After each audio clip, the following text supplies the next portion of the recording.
ఈరోజు మన కడప స్వచ్ఛ కడపలో భాగంగా తెలుగుదేశం పార్టీ శ్రేణులంతా మాసాపేట జంక్షన్ నుంచి మాసాపేట క్వార్టర్స్లో మొత్తం చూడడం జరిగింది.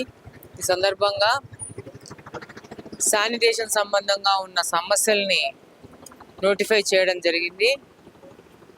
సచివాలయ సిబ్బందితో కానీ అలాగనే కొన్ని చోట్ల ట్రాన్స్ఫార్మర్స్ కింద లెవెల్లోగా ఉండి ప్రజలకు ఇబ్బందికరంగా ఉన్నాయి. వాటి మీద ఫెన్స్ వేయడం కానీ హైట్ లేపడం మీద ఎలక్ట్రికల్ డిపార్ట్మెంట్ కూడా తెలియజేయడం జరిగింది. వాళ్ళని కూడా ఆ యొక్క కరెక్షన్ కూడా చేయడం అని చెప్పడం జరిగింది.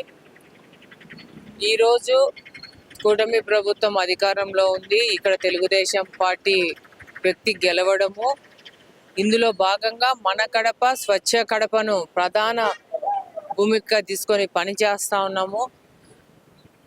మన వీధులు శుభ్రంగా ఉంటే మన ఆరోగ్యాలు భద్రంగా ఉంటాయి.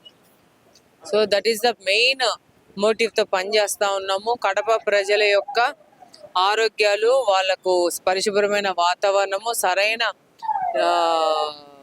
లైఫ్ స్టైల్ ఇచ్చే విధంగా పార్టీ పనిచేస్తూ ఉంది. ఇక్కడ ఉన్న ప్రతి ఒక్క తెలుగుదేశం పార్టీ కుటుంబ సభ్యులు అందరూ పనిచేస్తున్నారు. మాసాపేట డివిజన్ ఇన్ఛార్జ్ కానీ బూత్ ఇన్ఛార్జ్ కానీ అందరూ దీంట్లో కార్యక్రమంలో పాల్గొంటున్నారు. అలాగనే సచివాలయ సిబ్బంది కూడా పార్ట్ ఆఫ్ ద ప్రోగ్రాము.